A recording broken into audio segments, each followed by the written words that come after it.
ጌታ ይባረክ። እንግዲህ ከምዕራፍ 7 ጀምሮ ነው እንደሰማችሁት የተነበበልን። የኤርሚያስን መጽሐፍ ከጀመርን አይ ቲንክ 3ኛ ቀናችን ነው ዛሬ የሚሆነው። ከ7 እስከ 9 ከኔ ጋራ እንመለከታለን። የኤርሚያስ 7 እና ኤርሚያስ 26 ተመሳሳይ የሆኑ መልእክቶች ናቸውና ኤርሚያስ 26ም ላይ ያለውን ከዚሁ ጋር ስለሚሄድ በተለይም ደግሞ ለኤርሚያስ የተሰጠው ከባድ የሆነ ትእዛዝ ነበረ። እርሱም በቤተ መቅደሱ በር ላይ በእግዚአብሔር ቤት በር ላይ ሆኖ ማስተማር ነበርና ለአምልኮ ሲመጡ መስዋዕት ይዘው ሲመጡ በዓላት ሊያከብሩ ሲመጡ በሩ ላይ ይሆንና የሚገቡትን ሰዎች እየጠበቀ ይሰብካቸው ነበር። እግዚአብሔር የሰጠው ትእዛዝ እሱን ነበረ። ምዕራፍ 7 ቁጥር 1 ላይ ከእግዚአብሔር ዘንድ ወደ ኤርሚያስ የመጣ ቃል ይህ ነው፣ በእግዚአብሔር ቤት በር ቁም፣ ይህንንም ቃል እንዲህ ብለህ ተናገር፣ እግዚአብሔርን ልታመልኩ በእነዚህ በሮች የምትገቡ ከይሁዳ ያላችሁ ሁሉ የእግዚአብሔርን ቃል ስሙ። የእስራኤል አምላክ እግዚአብሔር እንዲህ ይላል፣ መንገዳችሁንና ስራችሁን አሳምሩ፣ በዚህም ስፍራ አሳድራችኋለሁ። የእግዚአብሔር መቅደስ የእግዚአብሔር መቅደስ የእግዚአብሔር መቅደስ ይህ ነው እያላችሁ በሐሰት ቃል አትታመኑ። መንገዳችሁንና ስራችሁን ፈጽማችሁ ብታሳምሩ፣ በሰውና በጎረቤቱ መካከል ቅን ፍርድ ብትፈርዱ፣ መጻተኛውን ድሃ አደጉን መበለቲቱን ባትገፉ፣ በዚህ ስፍራ ንጹሕ ደምን ባታፈሱ፣ ክፉም ሊሆንባችሁ እንግዶችን አማልክት ባትከተሉ፣ ከዘላለም እስከ ዘላለም ለአባቶቻችሁ በሰጧችሁ ምድር በዚህ ስፍራ አሳድራችኋለሁ እያለ እንግዲህ ከባድ የሆነ ሚሽን የተሰጠው ይህንን በር ላይ ሆኖ የመስበክ ሚሽን የተሰጠውና ባለፈው ጊዜ ፓስተር ካሌብ እንደነካው አምናለሁና የኤርሚያስ አገልግሎት የጀመረው ከኢዮስያስ ከነገሰበት ጊዜ ጀምሮ እስከ ሴዴቅያስ ጊዜ ድረስ ነው። እንግዲህ በዋናነት ኤርሚያስ 1 ላይ ስትመለከቱት እነዚህ ሶስቱን ነገስታቶችን ይጠቅሳል። ኤርሚያስ 1 ላይ ምን ይላል? በብንያም ሀገር በአናቶች ከነበሩ ካህናት የሆነ የኬልቅያስ ልጅ የኤርሚያስ ቃል በይሁዳ ንጉሥ በአሞጽ ልጅ በኢዮስያስ ዘመን በመንግስቱ በ13ኛው ዓመት የእግዚአብሔር ቃል መጣለት። በይሁዳ ንጉሥ በኢዮስያስ ልጅ በኢዮአቄም ዘመን እስከ ይሁዳ ንጉሥ እስከ ኢዮስያስ ልጅ እስከ ሴዴቅያስ እስከ 11ኛው ዓመት ፍጻሜ ኢየሩሳሌም እስከተማረከችበት እስከ 5ኛው ወር ድረስ መጣ ይላልና በእነዚህ በዋናነት በሶስቱ ነገስታቶች ዘመን ያገለገለ ነው። ከ39 እስከ 40 ዓመት ድረስ ኤርሚያስ ያገለገለበት ዘመን ነው። በዋናነት ደግሞ ከነገስታቱ መካከል በጣም ሞዴል የሆነ ምሳሌ የሆነ ማንን እናገኛለን? ኢዮስያስን እናገኛለን። በ8 ዓመቱ ነግሶ ከዛ ደግሞ በቆየባቸው በነዛ ዓመታቶች ውስጥ እግዚአብሔርን እንዳከበረ ታድሶን በምድሪቱ ላይ እንዳመጣ መወገድ ያለበትን ነገሮችን እንዳስወገደ ከዚህም የተነሳ ደግሞ በጣም ህዝቡ ራሱ የተባበረው ይመስላል፣ ግን ልቡን ሳይሰጠው አብሮት እንደነበረ የምናይበት እግዚአብሔርም ለዚህ ነው ሊቀጣ ያለውን ነገር እንዳላቆመ ሊፈርድባቸው ያለውን ፍርድ በህዝቡ እንዳልመለሰ። ለምን? ንጉሥ ስለሆነ ኢዮስያስ ስላስገደዳቸው እንጂ ፈልገውት እንዳልሆነ ትመለከታላችሁ። ለምን? ወዲያውኑ ነው የእግዚአብሔር ፍርድ አልተመለሰም የሚለው የምናየው። ቁጣው አልበረደም። ስለዚህ ከጥንት ጀምሮ የነበረ ቁጣ አለ እግዚአብሔር ፊት። አሁንም ደግሞ ኢዮስያስ እንደዛ ቢያደርግ ልቡን ቢወደው ገርነቱን ቢወደው መጽሐፍ ቅዱሳችን ላይ 2ኛ ዜና ምዕራፍ 34 ቁጥር 28 ጀምሮ ስትመለከቱት ነብይቱ ህልዳና ስለ ንጉሥ ኢዮስያስ ስትናገር እግዚአብሔር እንዴት እንደወደደው እንዴት እንደተቀበለው ትነግረዋለች። እና በጣም እግዚአብሔር ወዶሃል፣ ተቀብሏል፣ ገርነት ታውቋል። እናንተ መልካም ሰውን እግዚአብሔርን ትፈራለህ፣ ህጉን መፈለግህን፣ ቃል ኪዳን ማደስህን፣ ህዝቡን ደግሞ ወደ እግዚአብሔር ወደ ያህዌ መመለስ ትልቅ ስራ ነው። ነገር ግን አንድ ነገር የማይቀር ነገር ልንገርህ፣ አንተ ለዚህ መልካምነት እግዚአብሔር ወሮታ ይከፍልሃል። የሚከፍል ወሮታ ደግሞ ምንድነው መሰለ? አንተ ወደ አባቶች መቃብር በጊዜ ትሰበሰባለህ አለችው። ይህ ነው ወሮታው አለችው። አይመስልም። የሚያስደነግጥ ነው ማለት ትሞታለህ፣ በጊዜ ትሰበሰባለህ። አይኖች በኢየሩሳሌም ላይ እግዚአብሔር ሊያመጣ ያለውን ክፋት አትመለከትም፣ በሰላም ወደ መቃብር ትወርዳለህ አለችው። እና ይህንን ነገር ነው መጥተው የነገሩት። አንተ እንደዚህ ነህ እንግዲህ መልካምነት ታውቋል። ኤልዳና ነብይቱ እግዚአብሔር የተናገራትን ነገረችን። ስትነግረን ደግሞ በቃ በሰላም ትሰበሰባለህ ብላለች ብለው ነው የነገሩት የነበረው። ታዲያ ግን መጽሐፋችሁን ስታጠኑ በተለይም አሁን ካለንበት ዘመን ጋራ በጣም ልብ ብለን በተለይ ስለ ነቢያት አገልግሎት፣ ስለ ትንቢት አረዳድ አተረጓጎም፣ የትንቢትን ደርዝ ማወቅ ከውስጣችን ጋራ ካለው ከመንፈስ ቅዱስ ጋራ በዋናነት ከእግዚአብሔር ቃል ጋራ በጣም ደስ የሚል አንድ ነገር አንድ ሰው በቀደም ለታ አብሮኝ ሆኖ ከጋና የመጣ አንድ ሰው ነው እና ሲናገር ሰማሁት። በጣም ነው የወደድኩት አባባሉ። ምን አለ? እኛ አለ በእግዚአብሔር መንፈስ ትመራላችሁ እንጂ በነቢያት ትመራላችሁ እንኳን አልተባልንም አለ።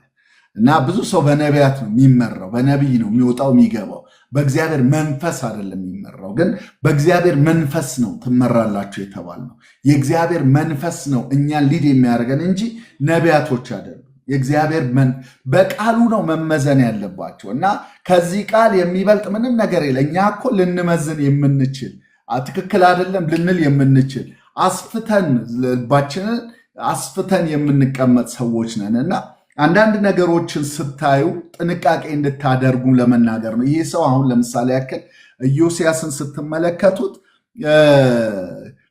በሁለተኛ ዜና ምዕራፍ 35 ላይ ይሄ ሰው የሞተው በምድር በሰላም ወደ አባቶች መቃብር ትሄዳለህ ተብሎ በሰላም ነው ወይ የሄደው? ስና አይደለም፣ በጦርነት ነው።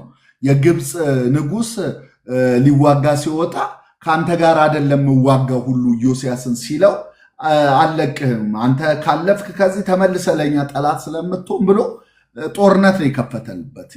ከዛ መጽሐፍ ቅዱሳችን ሲናገር የግብፅ ቀስተኞች በቀስት መቱት፣ ቆስያለሁ አስወጡኝ አለ።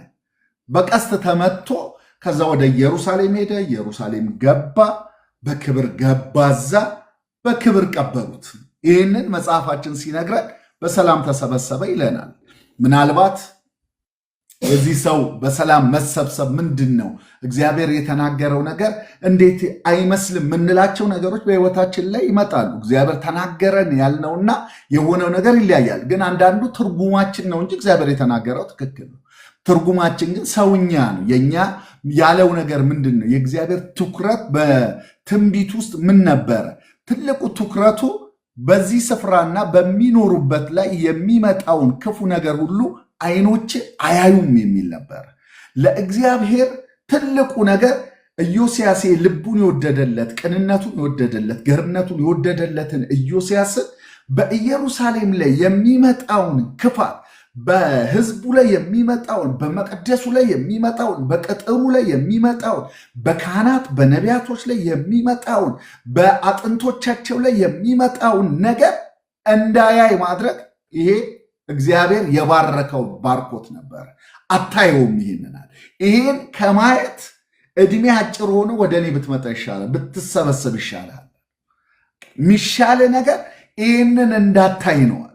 ይህንን ከምታይ በጊዜ ትመጣለህ፣ በጊዜ ትሄዳለህ፣ ወደ አባቶች መቃብር ትሰበሰባለህ አለው እና አንደኛው የምናየው እሱን ነው። ትኩረቱ የሚመጣውን ክፉ ነገር እንዳያይ ነው። ሁለተኛው የምናየው ነገር ደግሞ ምንድነው? ያው ሊጋጥመው የመጣው የግብፅ ንጉሥ ምን ብሎት ነበረ? በተለይም እግዚአብሔር አዞኛል እና ከመንገዴ ዞር በል አለው። እግዚአብሔር አዞኛል። የትኛው እግዚአብሔር? የግብፅ እግዚአብሔር ነው እንዲያዘዘው ስትሉ አይደለም። ለምን 35 ሁለተኛ ዜና ምዕራፍ 35 ከቁጥር 21 እስከ 22 ስትመለከቱት ምን ይላል? በእግዚአብሔር አፍ የተናገረውን የኒካውን ቃል አልሰማም፣ የፈርዖኑን የንጉሱን ቃል አልሰማም። በማ በእግዚአብሔር አፍ የተናገረውን ይለዋል። ስለዚህ ይሄ ሰው የግብፅ ንጉስ ራሱ እግዚአብሔር ተናግሮኝ ነው አሁን የምወጣው ጦርነት ያለው እግዚአብሔርን ሰምቶ ነው የወጣው። ግብፅ ንጉሱ እግዚአብሔርን ሰምቶ አስባችሁ ታውቃላችሁ? አሁን በሆነ ልታምኑት በማትችሉት እንደው ለመናገር ቢከብድም ማለት ነው። በሆነ ግራ በሚያጋባ ሰው እግዚአብሔር እንዲህ ይልሃል ተብላችሁ እግዚአብሔር ተናግሮኛል ብሏችሁ ቢመጣ ምን ትላላችሁ? ነገር ግን እንደ እግዚአብሔር መንፈስ እንዳለበት ሰው እግዚአብሔር በዛም ሊናገር ይችላል። መለየት ዲዘርኒንግ ስፒሪት ያስፈልገናል። መለየት ያስፈልገናል። ሊናገረ ይችላል። እኔ አንድ ጊዜ ላይ ከቤተ ክርስቲያን ወጥተን ኮፊ እየጠጣን የነበረበት ሰዓት ላይ አንድ አይምሮውን ትንሽ የሳተ ሰው መጣ፣ ወደኛ ቀጥ ብሎ መጣ እና ስለ ኢየሱስ ነገረን። አይምሮውን ስቷል፣ ግን ስለ ኢየሱስ ይሰብካል። ከዛ እኔም ወደድኩትና በእኛ ሚኒስትሪ የሚበሉትን ስጧቸው የሚል መርህ አለን። እያገለገሉ ያሉ ሰዎች መንገድ ላይ ካገኘ እናበላቸዋለን። ምሳ መጋበዝ ግዴታ ነው። ያለንን ነገር የያዝነው ማካፈል ግዴታ ስለሆነ ቁጭ በል አልኩት። ስለው ገና ቁጭ እንዳለ አንድ ነገር ነው ያለኝ። አንተ እዚህ ምን ትሰራለህ አለኝ። ያንተ ስፍራ እኮ ይሄ አይደለም አለኝ እና በጣም በሚገርም ሁኔታ ከባባድ የሆኑ ነገሮች ተናገረ። አጠገቤ የነበረው ፓስተር ምን እያለ እስኪደነግጥ ድረስ የምናውቀውን ነገር ነገረን እና እግዚአብሔር ይናገራል፣ በአንድም በሌላም ይናገራል። እና የግብፅ ንጉሥ መጥቶ እግዚአብሔር ነው የላከኝ አሳልፈኝ ሲለው ኢዮስያስን ኖ በኋላ ከሄድክ በኋላ ለእኛም ጠላት ነው የምትሆንብን፣ አንፈቅድልህም አለው። ከዛ በኋላ ነው ቀስተኞች የመጡት። ስለዚህ ምናልባትም በሰላም ትሰበሰባለህ የተባለውን እሱ ጦርነት ከፍቶ በራሱ ፈቃድ አይኖች አታዩም የተባለው ተፈጸመ እንጂ በሰላም አልተሰበሰበም፣ በጦርነት ነው የተሰበሰበው የሚሉ ሰዎችም አሉ። ዋናው ነገር ግን ምንድን ነው ስትሉኝ የእግዚአብሔር ኢዮስያስን ስለወደደው ሊመጣ ያለውን በኢየሩሳሌም ላይ ሊመጣ ያለው በቤተ መቅደሱ ላይ ሊመጣ ያለው በሕዝቡ ላይ ሊመጣ ያለው እንዳያይ አድርጎት ነበረ እና አሁን ከዚህ በኋላ የምንመለከታቸው ነገሮችን በሙሉ ስንመለከት እግዚአብሔር እንዴት እንደሚሰራ እንደማይታወቅ በተደጋጋሚ ባለፉት ጊዜያቶችም ላይ እንዳየነው አካሄዱ የማይታወቀው እግዚአብሔር በተለያየ መልኩ እንደሚሰራ ይናገራል። ከኢዮስያስ በኋላ የነገሰው ልጁ ኢዮአቄም ነው። ኢዮአቄም ክፉ ነው። በጣም የሚገርመኝ እኔ ሁል ጊዜ በጣም የምደነቅባቸው ነገሮች ምንድናቸው ስትሉ ኢሚዲየት አባቶቻቸው መልካም ሆነው ኢሚዲየት ልጆቻቸው ሲነግሱ ክፉ የሚሆኑበት ነገር ይገርመኛል። በጣም በሚገርም ሁኔታ ጨካኞች ክፉዎች ሆነው ይቀየራሉ እና አንዳንድ ጊዜ ላይ እንደ ሰውኛ ልጆቻችን ላይ መስራት የተሰጠንን አሳይመንት የመጀመሪያ ቅድሚያ የምንሰጠው ለቤተሰብ መሆን እንዳለበት ይህን መረዳት ወሳኝ ነው። የኤሊን ልጆችን ብትመለከቱ ለነገሩ በመጽሐፍ ቅዱሳችን ላይ ልጆቹ በጣም በቃ የተሳካለት አባት መንፈሳዊ አባት የምትሉት ሰው ለማግኘት በጣም ከባድ ነው። በጣም አስቸጋሪ ነው። አብርሃም ብትሉ ከባድ ነው። እስማኤል አለ። ይስሐቅ ብትሉ ያዕቆብና ኤሳው ናቸው የወለዳቸው። ከባድ ነው። በቃ በጦርነት ነበሩ እነሱም ራሳቸው። ልጁ ራሱ አታሎት ነው የገባው። ያዕቆብ ነፍሴን አስመረራችኋት እያለ ነው የሚናገረው ልጆቹም ማለት ነው። እና በባዕድ ምድር ላይ ምን ልታደርጉኝ ነው ይላል። ልጁን እየሸጡበት እርስ በርሳቸው ያላቸው ግፍ በቃ በነፍሳቸው ሰይፌ አይግባ ይላል እና ምክራቸው ከባድ ነው። ሌዊና ስምዖንን ይላል እና ነጠልኳቸው፣ በተንኳቸው እያለ ይናገራል።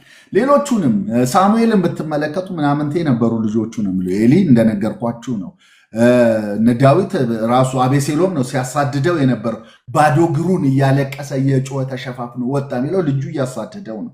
እና የኢዮስያስም ልጅ ኢዮአቄም ሲነግስ ክፉ ነው ያደረገው፣ እጅግ ከፋ እጅግ እና በሱ ዘመን ነው ኤርምያስ ምዕራፍ 7 ላይ የምንደርሰው በኢዮአቄም ዘመን። ምክንያቱም ምዕራፍ 26 ላይ እንደነገርኳችሁ አንድ አይነት ቃል አለ።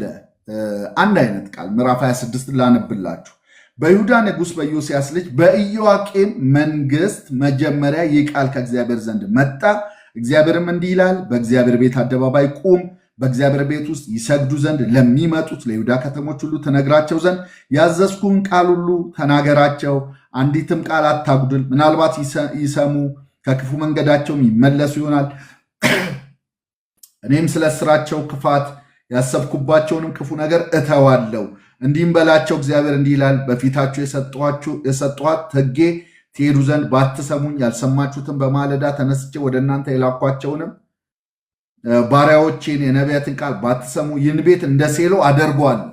ትዝ ይላችኋል። ቅድም አዩ ስታነብልን ልክ እንደዛው ነው። ምዕራፍ 7 ላይ ሄዳችሁ ስትመለከቱት እንደ ሴሎ አደርገዋለሁ ይላቸዋል። በበሩ ላይ ቆመ ተናገር፣ ለአምልኮ የሚመጡትን ንገራቸው፣ መስዋዕት ይዘው ሲመጡ ንገራቸው፣ እናንተ ውሸታሞች በላቸው። የያዛችሁት መስዋዕትና ሕይወታችሁ ይለያያል። ደግሞ የእግዚአብሔር መቅደስ አለን ትላላችሁ፣ ግን ውሸታሞች ናችሁ። መቅደሱ አለ ትላላችሁ፣ ቅድስናው ግን የላችሁ፣ ሕይወቱ የላችሁ። ቤቱን ትፈልጉት። ቤቱ እኮ ያለ ሕይወት አይቆምም። ቤቱ እኮ ያለ እግዚአብሔር አይገኝም። እግዚአብሔር ደግሞ የሚገኘው በሕይወት ስርዓት፣ በሰጣቸው የሕይወት ስርዓት፣ በቃሉ አማካኝነት ስትሄዱ ነው። እግዚአብሔር ካልተገኘበት ደግሞ ቤቱ ግንብ ነው፣ ይፈርሳል። ሰምተው መጥተው ይንዱታል፣ ያፈርሱታል። በጣም ቀላል የሆነ ምሳሌ ልንገራችሁ እያለ ሴሎን ያስታውሳቸዋል። ሴሎ እኮ የመጀመሪያው ታቦቱ ሲመጣ ያረፈው በሴሎ ነው። ሴሎ እኮ መሳፍንት ነቢያቶች በነበሩበት ዘመን እኮ የተከበረ ስፍራ ነው። ዋና ማዕከል ነው። የሃይማኖት ማዕከል ነው። እንትና ሳሙኤል እኮ ያደገበት ነው ሴሎ። ማደሪያው ድንኳን እኮ በዛ ነበረ እና ህዝቡ እንደፈለገ መኖር ሲጀምር እኮ የዛ ጊዜ የሆነውን ነገር አስታውሱ። የዛ ጊዜ እኮ እግዚአብሔር ራሱ ያንን ስፍራ ተወው፣ ሴሎን ተዋት ተብሎ ተጽፏል እኮ። የክብሩን ማደሪያ ተዋት ይላል እኮ። ትቷት ሄደ። እንደውም መጽሐፍ ቅዱሳችን ላይ ሄዳችሁ ስትመለከቱት መዝሙር ላይ አንድ ቃል ይናገራል። መዝሙር አይ ቲንክ 70 ላይ ይመስለኛል። እስቲ ቆይ ካገኘሁት አነብላችኋለሁ። መዝሙር 78:60 ላይ የሴሎን ማደሪያ ተዋት ይላል። በሰዎች መካከል ያደረበትን ድንኳኑን በኃይላቸውም ለምርኮ ሽልማቱንም በጠላት እጅ ሰጠ። በዛ ጊዜ ትዝ ይላችኋል በአንደኛ ሳሙኤል ምዕራፍ 4 ላይ ከ10 እስከ እስራኤሎች ተመቱ ይለናል። የእግዚአብሔር ታቦት ተማረከ ይለን።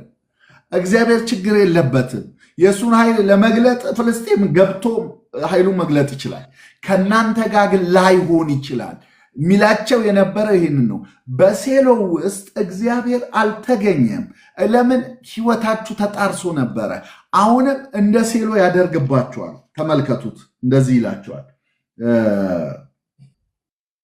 በሴሎም እንዳደረገው የሚለውን ቃል እዚህ በቅድም በምዕራፍ 26 ላይ ካለው ነው ያነበብኩላችሁ። አሁን ደግሞ ከምዕራፍ 7 ላይ ያለውን ደግሞ ላንብላችሁ። ቁጥር 12 ላይ ነገር ግን በቀድሞ ዘመን ስሜን ወደ አሳደርኩበት በሴሎ ወደ ነበረው ስፍራ ሂዱ፣ ከሕዝቤም ከእስራኤል ክፋት የተነሳ ያደረግኩበትን እዩ። የለም እኮ ግን እዩት እስቲ። አሁንም ይህን ነገር ሁሉ ስላደረጋችሁ በማለዳ ተነስቼ በተናገርኳችሁ ጊዜ ስላልሰማችሁ፣ በጠራኋችሁ ጊዜ ስላልመለሳችሁ፣ ስለዚህ በሴሎ እንዳደረግኩ እንዲሁ ስሜ በተጠራበት በምትታመኑበት ቤት ለእናንተና ለአባቶቻችሁ በሰጧችሁ ስፍራ አደርገዋለሁ። ምን አደርገዋለሁ? ሴሎን ባዶ እንዳስቀረሁት ይህን የምትተማመኑበትን መቅደስ ባዶ አደርገዋለሁ። እናንተ የእግዚአብሔር ቤተ መቅደስ አለን፣ የእግዚአብሔር ቤተ መቅደስ አለን፣ የእግዚአብሔር ቤተ መቅደስ አለን፣ ሚነካን የለም፣ ኃይል አለ፣ ብርታት አለ ትላላችኋል። የእግዚአብሔር ቤተ መቅደስ ግን ሕይወት ይጠይቃል። የምታቀርቡት መስዋዕት አለ፣ ግን እናንተ እኮ የምታደርጉት ነገር ከባባድ ነገሮች እየሰራችሁ ነው። ግፍ እየፈጸማችሁ ነው። ሶሻል ኢንጀስቲስ እየተፈጸመ ማህበራዊ ግፍ እየፈጸማችሁ ነው ብሎ ይነግራቸዋል። የሚያደርጉትን በደል እንመልከታቸው እስቲ። ምንድን ነበረ የሚያደርጉት የነበረ የሚለውን ነገር ጥቂት እንመልከታቸው። የመጀመሪያው ነገር ምንድን ነው? በደላቸው ብላችሁ ስትመለከቱ የምታገኙት ማህበራዊ ግፍ ነው። ሶሻል ኢንጀስቲስ የሚለው ነው። ህዝቡ ሃይማኖተኛ ነው የሚመስለው፣ በኮቴሽን ነው ያልኳቸው። ሃይማኖተኛ ይመስላል። በቤተ መቅደሱ በር ላይ ቆሞ ሲያያቸው መስዋዕት ይዘው ይመጣሉ፣ ለአምልኮ ይመጣሉ፣ በዓላት ለማክበር ይመጣሉ። እና ግን ምን ያደርጉ ነበር ይላል መጽሐፉ ሲነግረን፣ እንደዚህ ይላል። እግዚአብሔርን ልታመልኩ በእነዚህ በሮች የምትገቡ ከይሁዳ ያላችሁ ሁሉ የእግዚአብሔርን ቃል ስሙ። የእስራኤል አምላክ እግዚአብሔር እንዲህ ይላል፣ መንገዳችሁን ስራችሁን አሳምሩ፣ በዚህ ስፍራ አሳድራችኋለሁ። የእግዚአብሔር መቅደስ የእግዚአብሔር መቅደስ የእግዚአብሔር መቅደስ ይህ ነው እያላችሁ በሐሰት ቃል አትታመኑ። መንገዳችሁንና ስራችሁን ፈጽማችሁ ብታሳምሩ በሰውና በጎረቤቱ መካከል ቅን ፍርድ ብትፈርዱ በሰውና በጎረቤቱ መካከል ቅን ፍርድ አይፈርዱ፣ ገንዘብ ለሰጣቸው ይፈርዳሉ። ስለዚህ ፍትህ ተዛብቶባቸዋል። ቀጥሎ ደግሞ እንደዚህ ይላቸዋል፣ መጻተኛውንና ድሃ አደጉን መበለቲቱን ባትገፉ ይላል። ምን ማለት ነው? እየገፋችሁ መበለቱን እየገፋችሁ ድሃውን እየገፋችሁ መጻተኛውን እንግዳውን እንደ ራሳችሁ እንደ ሀገር ልጅ ተወላጅ አድርጋችሁ ተቀበሉት መጻተኛውን ተብላችሁ፣ እናንተ ግን እንደዛ አታደርጉ። ስለዚህ መጻተኛውን ትገፋላችሁ፣ መበለቶችን ትበድላላችሁ፣ ድሆችን ትጨቁናላችሁ። ስለዚህ በእናንተ መካከል ማህበራዊ ነገር ተናግቷል፣ ንጹህ ደም ታፈሳላችሁ ይላቸዋል። ቁጥር 9 ላይ ደግሞ ስትመለከቱት ስርቆትና ግድያ ደግሞ ትፈጽማላችሁ። በህብረተሰቡ መካከል ሰዎች ያለምንም ስራቸው በከንቱ ደማቸው ይፈሳል። ስለዚህ እያደረጋችሁት ያለው በቤተ መቅደሱ የምታመኑበት የምታቀርቡት መስዋዕት የምትፈጽሙት ደግሞ በዓላት በሙሉ እግዚአብሔር አያውቀውም፣ አትታመኑ፣ ለምንድን ነው የምትዋሹት ይላቸዋል። ከፍተኛ የሆነ በደል እየፈጸማችሁ ነው ብሎ ይናገራቸዋል። ሁለተኛውን ነገር የምንመለከተው የይሁዳ በደል ምን ነበረ? በዛ ጊዜ ላይ ስንል ለባዕድ አማልክት ይሰግዱ ነበር። ቁጥር 6 ላይ ስንመለከተው እንደዚህ ይላል፣ በዚህ ስፍራ ንጹሕ ደምን ባታፈሱ ክፉ ሊሆንባችሁ እንግዶችን አማልክት ባትከተሉ ከዘላለም እስከ ዘላለም ለአባቶቻችሁ በሰጧችሁ ምድር በዚህ ስፍራ አሳድራችኋለሁ። በዚህ ስፍራ የማስቀምጣችሁ እነዚህን አማልክቶችን ባትከተሉ ነው። እንግዶችን አማልክት ብሎ ያስቀምጥላቸዋል።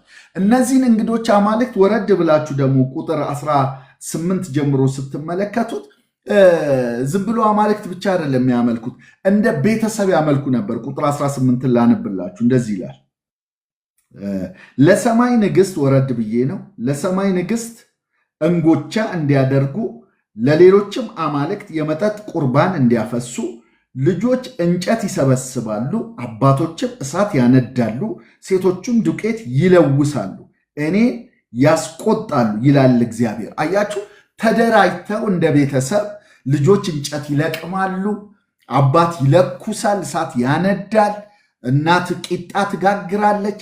ለሰማይ ሰራዊት፣ ለሰማይ አማልክቶች፣ ለፀሐይ፣ ለጨረቃ፣ ለከዋክብት መስዋዕት ማቅረብ ጀምረዋል። እንደ ቤተሰብ የቤተሰብ አምልኮ ጀምረዋል።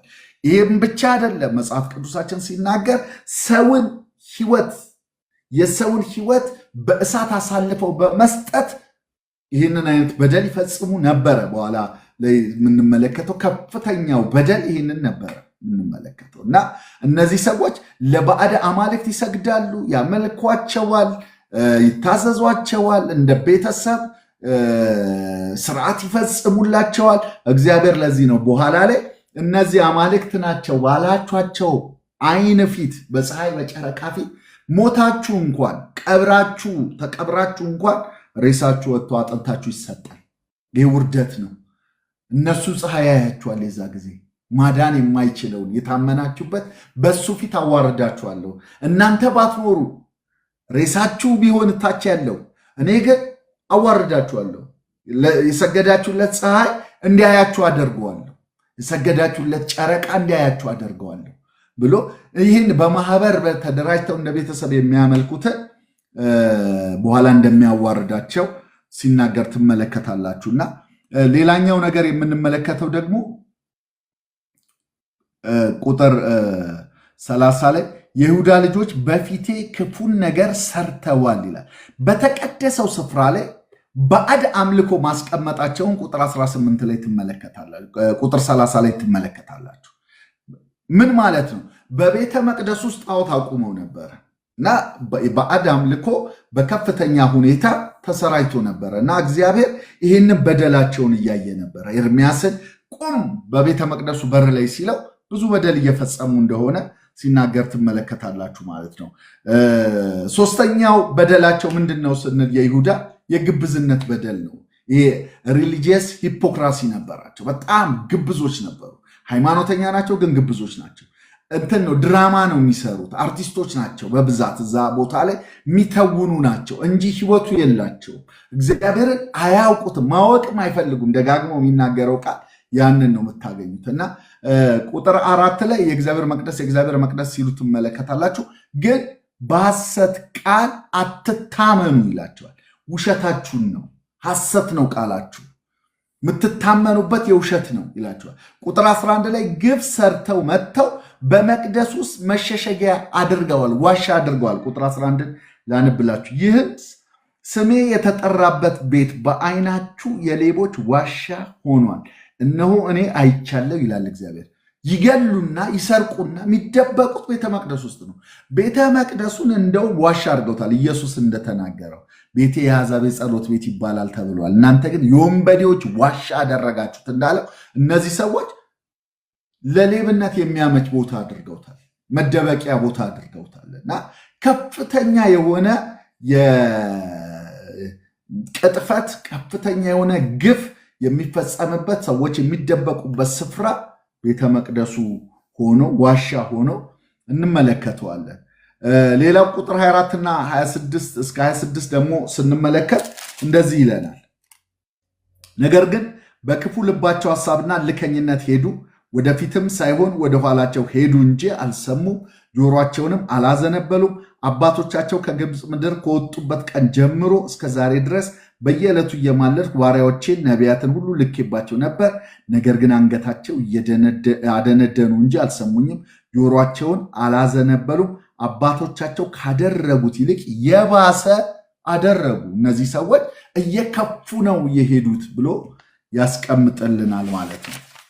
እንግዲህ መጨረሻ ላይ ደግሞ የምናየው የኃጢአታቸው ቁንጮ በሌሎቹ ምዕራፎች ላይ እንመጣበታለን፣ የበደሉትን በደል። ነገር ግን እንደ ምዕራፍ 7 ሌላኛው በደል የምንመለከተው ያው የከፋው በደል የሚባለው ሂውማን ሳክሪፋይስ የሚባለውን ነው፣ ወይም ሰውን መስዋዕት አድርገው ያቀርቡ ነበረ። ቁጥር 31 ላይ እንደዚህ ይላል፣ እኔም ያላዘዝኩትን በልቤ ያላሰብኩትን ወንዶችና ሴቶች ልጆቻቸውን በእሳት ያቃጥሉ ዘንድ በሄኖም ልጅ ሸለቆ ያለችውንም የቶፌት መስገጃዎች ሰርተዋል። ስለዚህ እነሆ ስፍራ ከማጣት የተነሳ በቶፌት ይቀበራሉ፣ የእርድ ሸለቆ ይባላል። በጣም ከፍተኛ የሆነ መስዋዕት ነው የቀረበበት በዛ ቦታ ላይ። ሰዎችን ያቃጥሉ ያርዱ ነበረ እና የእርድ ሸለቆ ይባላል ብሎ ይናገራል። ይሄ የመጨረሻው እግዚአብሔር ሊያየው የማይፈልገው በደል ደግሞ ያመጡበት ነው እና እግዚአብሔር የተጠራቀመውን ነገር ጽዋቸው ቦልቶ የሚመጣበት ጊዜ ነበረ። ትዝ ይላቸዋል። ኢሳያስ ነግሯቸው ነበረ ከምርኮ እንደሚመለሱ ማለት ነው፣ እንደሚማረኩ ከዛ እንደሚመለሱ ነግሯቸው ነው። ኤርሚያስ ከኢሳያስ ከ100 ዓመት በኋላ ነው የተነሳው። ኤርሚያስ በአይኑ እያየ ነው እየተናገረ፣ በዛው 40 ዓመት ነው ያገለገለው። መጨረሻ ላይ አይኑ እያየ ነው የተማረኩት፣ አይኑ እያየ ነው የፈረሰው፣ አይኑ እያየ ነው ነገስታቱ በግዞት አንገታቸው ላይ ሰንሰለት ገብቶ የሄደው። እና ወዳጆቼ እግዚአብሔር የሚለውን ነገር በሙሉ ያደርገዋል። ብትመለሱ ግን እመልሳችኋለሁ ይላል። በጣም የሚገርመኝ ነገር ምንድን ነው መሰላችሁ? ትነግራቸዋለህ ግን አይሰሙም፣ ግን ንገራቸው ይላል እግዚአብሔር። እንደማይሰሙት ያውቀዋል። ልባቸው ደንዳና እንደሆነ ያውቃል። መመለስ እንደማይፈልጉ ያውቃል። ጠንካሮች እንደሆኑ ያውቃል። ግን ይስሙ፣ ያድምጡ። ስለዚህ ቁምና ንገራቸው ይለዋል። ቁምና በቤተ መቅደሱ በር ላይ ሆነ ንገራቸው። እና አንድ ቦታ ላይ የሚናገረውን ቃል ላንብላችሁ። በተለይም በኃጢአታቸው በበደላቸው ምክንያት የሚመጣውን ጥፋት ሲነግራቸው አንድ የሚናገሩት ንግግር አለ። በመጀመሪያ ነገር የሚመጡት ጥፋቶች ከባባድ ናቸው። የመጀመሪያው መቅደሱ ከተማይቱ እንደምትጠፋ፣ መቅደሱ እንደሚፈርስ፣ ከተማው እንደሚጠፋ ተናግሯቸዋል። ቁጥር 14 እና 15 ላይ ሄደን ስንመለከት ይህንን እናገኛለን። ያው ቅድም አንብቤላችኋለሁ፣ ልድገምላችሁ። እንደዚህ ይላል፣ በጠራኋችሁ ጊዜ ስላልመለሳችሁ ስለዚህ በሴሎ እንዳደረግኩ እንዲሁ ስሜ በተጠራበት በምትታመኑበት ቤት ለእናንተ ለአባቶቻችሁ በሰጧችሁ ስፍራ አደርጋለሁ። የኤፍሬምን ዘር ሁሉ ወንድሞቻችሁን ሁሉ እንደጣልኩ እንዲሁ ከፊቴ እጥላችኋለሁ፣ አፈርሳችኋለሁ፣ እጥላችኋለሁ። ቤተ መቅደሱ እንደ ሴሎ ይሆናል። ይህንን ይነግራቸዋል። ከዛ በኋላ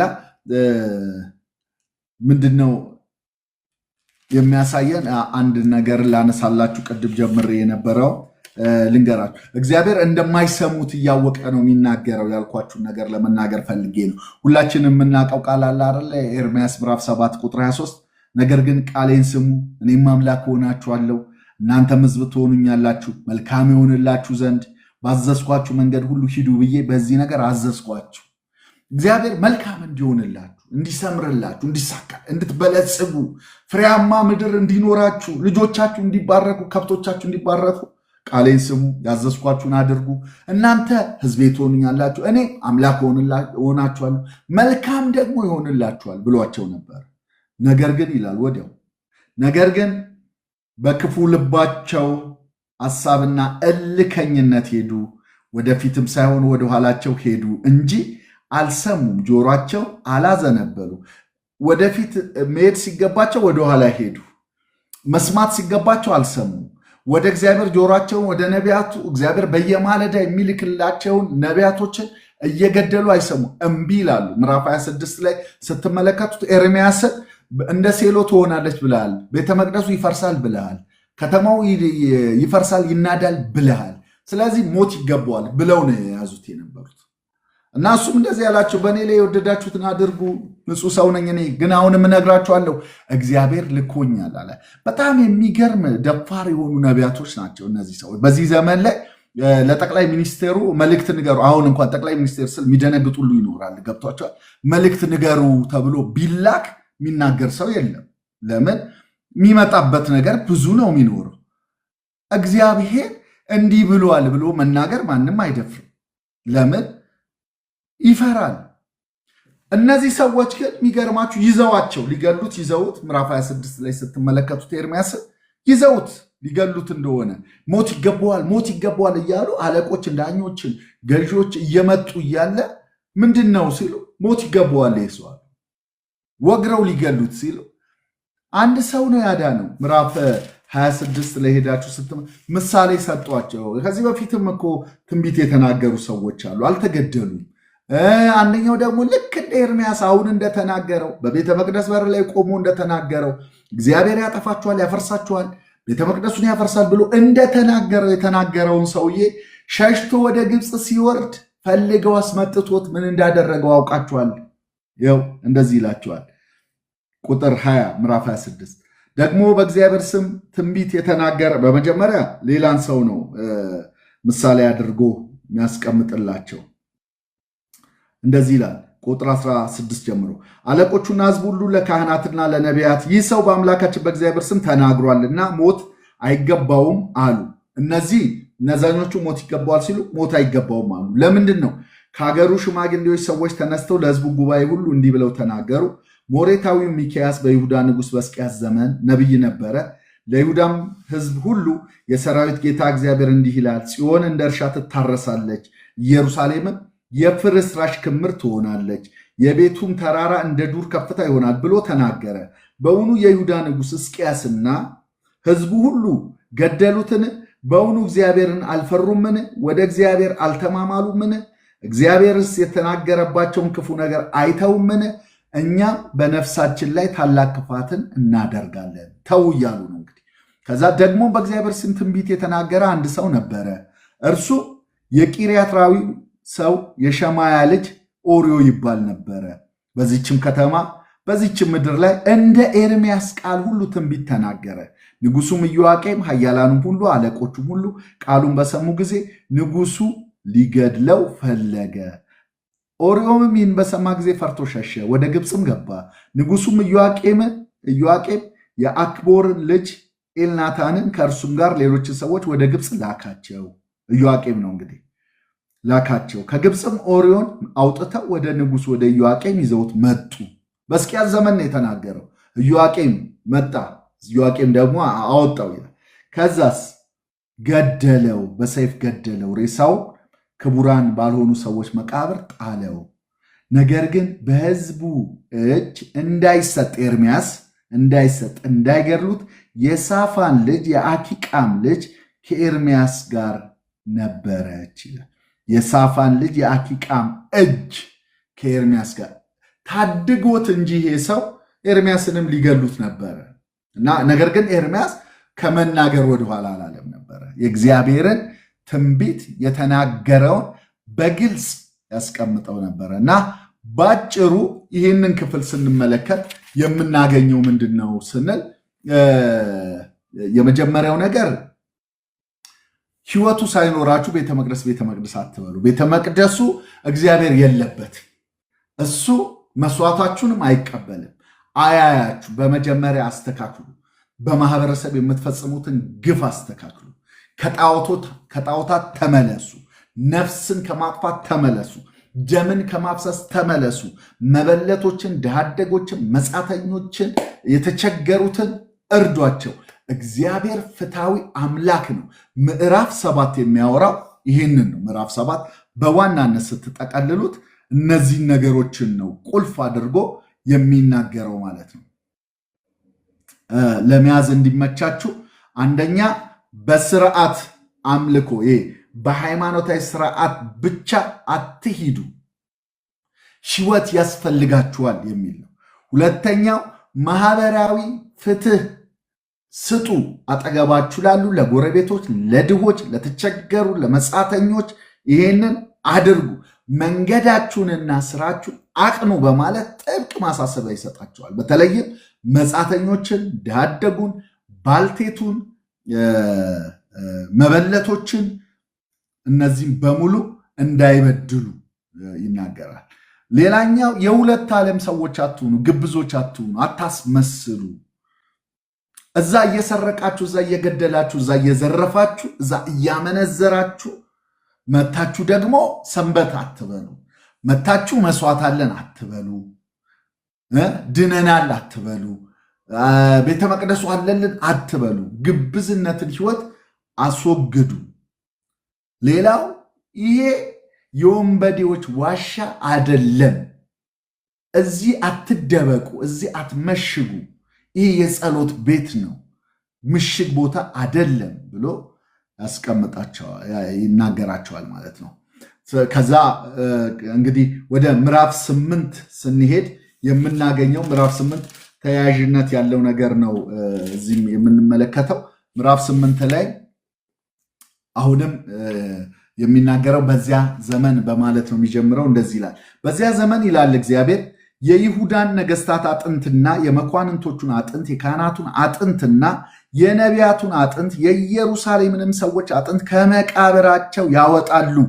እያየ ያለው በዚያ ጊዜ ብሎ የሚናገረው በጣም አስፈሪ ጊዜ አለ። ሊመጣ ያለ የፍርድ ጊዜ አለ። የተቆረጠ ቀን አለ።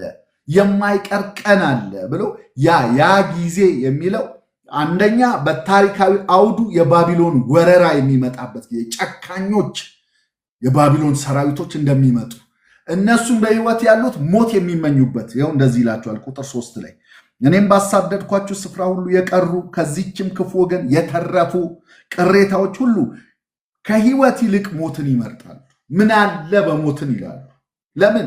ለነሱ የከፋ ነው። እንደ ሰራዊት የመጡት በአፋቸው መጋዝ የሆነ እጃቸው ሰይፍ የታጠቁ የማያስተርፏቸው ሰዎች ነበር የመጡባቸው እና ከባድ ጊዜ ስለሆነ በዚያ ዘመን ብሎ ሲያስቀምጠው ትመለከታላችሁ። ያ ዘመን ሌላኛው መንፈሳዊ ፍርድ የሚፈጸምበትን ዘመን ነው። ያ ዘመን ማለት የመጨረሻውን የእግዚአብሔርን ትዕግስት አልቆ የሚመጣውን ቁጣ የሚያሳይበት ዘመንን ነው ያ ዘመን በማለት የሚያስቀምጠው። ያ ዘመን ሌላው የሚያሳየው ምንድን ነው? የከፍታ ነው ስቶ አይደለም፣ የውርደት ዘመን ነው ይለዋል። የይሁዳ ነገስታትና ካህናት ታላቅ እንዲሆኑ በሚሰማቸው ታላቅ ነን እኛ በሚሉበት ቦታ አጥንቶቻቸው ከመቃብር አጥንት ከመቃብር ማውጣት ማለት በዛ ዘመን ላይ ውርደት ነው፣ ከፍተኛ ውርደት። የሉም እኮ ሞተዋል። እኔ አንድ ታሪክ ባለፈው ጊዜ ላይ አቅርቤላችሁ ነበር። መጽሐፍ ቅዱስን ከተረጎሙት በዛ ጊዜ ላይ እንዳይተረጎም በተባለ ጊዜ ላይ ተደብቆ ተርጉሞ የነበረ አንድ እንግሊዛዊ ሰው የመጨረሻ ከሞተ በኋላ ከብዙ ዘመን በኋላ ከ40 ዓመት በኋላ ከ20 ዓመት በኋላ ከሞተ በኋላ ነበረ መቃብሩ ተቆፍሮ ሬሳ ወጥቶ አጥንቱን ያቃጠሉት የነበሩት። እና ይሄ ማለት በቃ ፈርደንበታል፣ ተዋርዷል፣ ሰውየው እኮ የለም። እና በዛ ዘመን ላይ እግዚአብሔር ለኤርምያስ ያሳየው የነበረው እንደዛ ነበረ። ምን ይሆናሉ? መኳንንቶቹ፣ ገዢዎቹ፣ አለቆቹ፣ ነቢያቱ፣ ካህናቱ ሬሳቸው ተቆፍሮ ይወጣል። ያ ባመለኳቸው የሰማይ ሰራዊቶች ፊት ሬሳቸው እንደ ፍግ እንደ ትቢያ ይበትኑታል፣ እንደ አፈር ይበተናል። ከዛስ በህይወት ያለው የቀረው ህዝብ ራሱ ሞትን ይመኛል። ያ የውርደት ዘመን፣ ያ የምርኮ ዘመን፣ ሰዎች አንገታቸው ላይ ብረት ገብቶ ሰንሰለት ገብቶ ህዝቡ እየተጋዘ የሚሄድበት ያን ዘመን፣ በዚያ ዘመን እግዚአብሔር እንደዚህ ይላል ብሎ የተናገረው ያንን ዘመን ነው። እና ይህንን ዘመን ምን ይሆናል ይላቸዋል? አጥንታቸው ከመቃብር ይወጣሉ። ትርጉሙ በወቅቱ በነበረው በነገርኳችሁ የውርደት ተደርጎ ስለሚቆጠር ነው። ይህም የይሁዳ መሪዎች በሕይወት ሳሉ ለነበራቸው ክብር፣ ኩራት ተቃራኒ የሆነ ፍጹም ውርደትን የሚያሳይ ፍርድ ነበር። እግዚአብሔር በሕይወት ብቻ አይደለም በአጥንታችንም ላይ ስልጣን አለ። እንደተናገረው ፈጸመባቸው። የሉም እኮ እነሱ አጥንታቸው ላይ ግን የተናገረው ቃል ሲፈጸም ትመለከታላችሁ። አቀባበርን ስንመለከት አቀባበር በጣም በመጽሐፍ ቅዱሳችን ላይ ትኩረት የሚሰጠው ነው እና የእነዚህ ሰዎች ተቀብረዋል፣ በክብር አርፈዋል። ነገር ግን አጥንቶቻቸው ይውጣል። ምን ማለት ነው? ኖ ክብር አይገባቸውም እየተባለ እነዚህ እግዚአብሔርን አቃለዋል፣ መቅለል ይገባቸዋል የተባሉ ናቸው። አጥንቶቻቸው አይሰበሰቡም ይላል፣ ወይም አይቀበሩም። በጣም የከፋ ቅጣት ሲወሰንበት አንድ ሰው በዛ ዘመን ላይ ተቀብሮ እንኳን ከሆነ ይውጣና አጥንቱ ይበተን ይባላል፣ አይቀበር ይባላል። እግዚአብሔር ራሱ ከአካብ ቤት የሚቀበር የለም አደለ ያለው። በአደባባይ በተለያየ ቦታ ላይ በመንገድ ላይ ይወድቃል። ይሄ ማለት አመፀኛ ነህ ማለት ነው። እግዚአብሔር የጻድቅን ሞቱንም ቀብሩንም ያሳምራል፣ እንዲለቀስለት ያደርጋል። እና እነዚህ ሰዎች እንዲህ ነው የተፈጸመባቸው የነበረው። እንግዲህ ከ1 እስከ 3 ላይ ይህንን ሲነግረን ከ4 እስከ 7 ደግሞ ከ4 እስከ 7 ዋናው መልእክቱ እግዚአብሔር በተፈጥሮ እንኳን ያለውን ዝንባሌያችሁን በምታያቸው ፍጥረታት እንኳን እንዴት ነው ከነሱ ያነሳችሁት ብሎ የሚሞግበት ነው። ላንብላችሁ። እንዲህ ትላቸዋለህ ይላል ምዕራፍ 8 ቁጥር 4 እግዚአብሔር እንዲህ ይላል፣ የወደቁ አይነሱምን? ይሄ የሰው ባህሪ ነው። ኖርማል ይሄ አሁን የወደቀ ማለት ሰው ሲወድቅ አደናቅፎት ከወደቀ አይነሳም፣ ዝም ብሎ እዛው ይኖራሉ። እናንተ እኮ እንደዚህ እኮ ነው የሆናችሁት። ወደቃችሁ፣ እዛው ተደላድላችሁ ትተኛላችሁ፣ አትነሱ። የሰው ባህሪ እኮ አጣችሁ፣ የሰው ህሊና አጣችሁ፣ ደነዘዛችሁ። በወደቃችሁበት በዛው ትቀራላችሁ። የሳተስ አይመለስም? የሳተ እኮ ይመለሳል የሚላቸው መንገድ ከተሳሳተ ሰው ተሳስተሃል፣ አወቅከው፣ አሁን ወዲያው ነው የሚመለሰው። እናንተ ምን ጉድ ናችሁ እያላችሁ እንዲህ ከተሳሳታችሁ አትመለሱም ወይ? የሰው ተፈጥሮ እኮ ነው ይሄ። የወደቀ ይነሳል፣ የሳተ ይመለሳል፣ ከሚሄድበት ቦታ ወደ ትክክለኛው መስመር ይገባል። እና ይሁዳ ኢየሩሳሌም ግን ለመመለስ እምቢ ማለቷን እግዚአብሔር ከዳተኛ መሆኗን እልህኛ መሆኗን ቅድምም ያነበብኩላችሁ ክፍል ላይ ቁጥር 24 ላይ ነገር ግን በክፉ ልባቸው ሐሳብና እልከኝነት ሄዱ፣ ወደፊትም ሳይሆን ወደ ኋላቸው ሄዱ እንጂ አልሰሙም። አልሰሙም የሚለው ቃል በጣም በተደጋጋሚ ነው የምትሰሙት። አልሰሙም። በቃ ምዕራፍ 8ም ላይ ታያላችሁ። አይሰሙትም። ኤርምያስን አይሰሙም፣ እግዚአብሔርን አይሰሙም፣ ነቢያትን አይሰሙም፣ የቀደሙትን አይሰሙም ነበር። እና አሁንም የሚላቸው ነገር በእልህኝነት ነው የሄዳችሁት፣ እምቢ ብላችሁ ነው የሄዳችሁት። እና እንደዚህ ይላል፣ ስለምን ወደኋላ እንግዲህ የወደቁ አይነሱምን? የሳተስ አይመለስም? እንግዲህ ይህ የኢየሩሳሌም ሕዝብ ዘወትር ስለምን ወደኋላ ይመለሳል? ተንኮልን ይዟል፣ ሊመለስም እምቢ ብሏል። አደመጥኩ፣ ሰማው፣ ቅን ነገር አልተናገሩም። ማናቸው ምን አድርጌያለሁ ብሎ ከክፋቱ ንስሐ የገባ የለም። ይሄ ምን አድርጌያለሁ የሚለውን ቃል በአዲሱ መደበኛ ትርጉም ላይ እንዴት እንደተጠቀሙት ላንብላችሁ። ምዕራፍ 8 ላይ ቁጥር 7 ላይ እንደዚህ ይላል። ቁጥር 8 ላይ ቁጥር 6 ላይ ነው። እኔ በጥንቃቄ አደመጥኳችሁ፣ ትክክለኛ የሆነውን ነገር ግን አይናገሩ። ማንም ስለ ክፋቱ ንስሐ የገባ የለም። ምን አድርግ ያለው ይላል። ለጦርነት እንደተዘጋጀ ፈረስ እያንዳንዱ በራሱ መንገድ ይሄዳል። ምን አድርግ ያለው ምንድን ነው የሚለው? የኤርምያስ ምንድን ነው የሚያወራው? ምን አድርገን ነው እኛ እያመነዘሩ ለጣዖታት እየሰዉ ህሊና ከደነዘዘ በጣም ከባድ ወገኖቼ። አንዳንድ ጊዜ ላይ በሰዎች ህይወት ውስጥ ላይ የምናየው ነገር አለ። በራሳችንም ህይወት ውስጥ የምናያቸው ነገሮች አሉ። አንዳንድ የኃጢአት ልምምዶች ላይ ቶሎ እንወቀሳለን።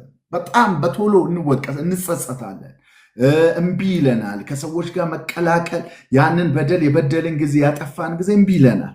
ከሆነ ጊዜ በኋላ ግን ኖርማል እንሆናለን። ኖርማልነቱን እግዚአብሔር እንደተቀበለው እንቆጥራለን። ለምን?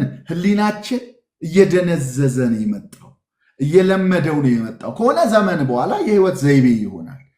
እና እነዚህ ሰዎች ጋር የሆነው እንደዛ ነው። ስለዚህ ምን አደረግን ይላሉ። አያውቁትም። ምንድነው የፈጸምነው? ምንድነው ያደረግነው በማለት ዲናያል ነው፣ ክህደት ነው፣ የጥፋተኝነት ስሜት ማጣት ነው፣ ሽሽት ነው። እውነትን እየሸሹ ነው፣ ህሊናን እየሸሹ ነው። እና ይህንን ነገር ታዩባቸዋል። ማለት መለየት አቅቷቸው፣ ክፉን ከደጉ፣ እውነትን ከሐሰት መለየት፣ ቅዱሱን ከርኩሱ መለየት ተቀላቀለባቸው። ስለዚህ አመንዝረው ሌላ አማልክት አምልከው ሲመለሱ እግዚአብሔርንም ለማምለክ ህሊናቸው አይከብዳቸው። ለሰማይ ሰራዊት ሰግደው ለእግዚአብሔር መስገድ ይችላሉ። ለምን? ህሊናቸው ተለኩሷል። በጋለ ብረት እንደተለኮሰ ነው መጽሐፍ እንደሚል። ስለዚህ አይሰማቸውም፣ መመለስ አይሰማቸው። ይሄ ልባችሁ ሲጸጽተው፣ ልባችሁ ሲሰበር፣ ልባችሁ ሲደነግጥ ውደዱት። እንደውም አትተወኝ በሉት። እቺ ነገር አትጥፋብኝ በሉ። የሆነ ነገር ስታደርጉ ስትፈሩ፣ አንዳንድ ጊዜ ወደ ቤተ ክርስቲያን እንኳን መሄድ አንድ ቀን ስትቀሩ ልባችሁ ክው ካለባችሁ ውደዱት። እናንተ የተባረካችሁ ናችሁ። የለመዳችሁት ልማድ ጸሎታችሁን ስትዘሉት የሆነ ነገር የቀረው ይመስለኛል። ትምህርት ቤት የቀረው ይመስለኛል ምንልባቸው ጊዜያቶች የሉ። ድሮ ትምህርት ቤት በጣም ከባድ፣ ቤተሰብ ፎርፈ ስትቀር የሚሰማ ያ ስሜት አለ እና ህሊና ሲወቅስ መባረክ ነው። ህሊና ይደነዝዛል።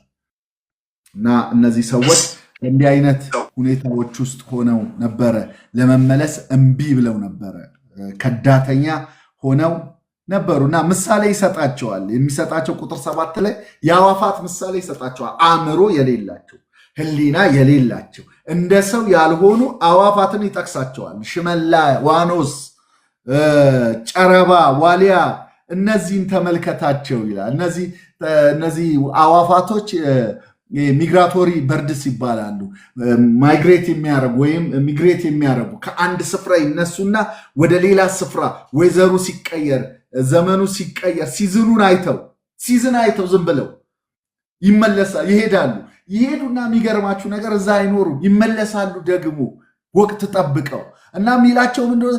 አዕዋፋት እንኳን የሚሄዱበት ጊዜ አለ፣ የሚመለሱበት ጊዜ አለ።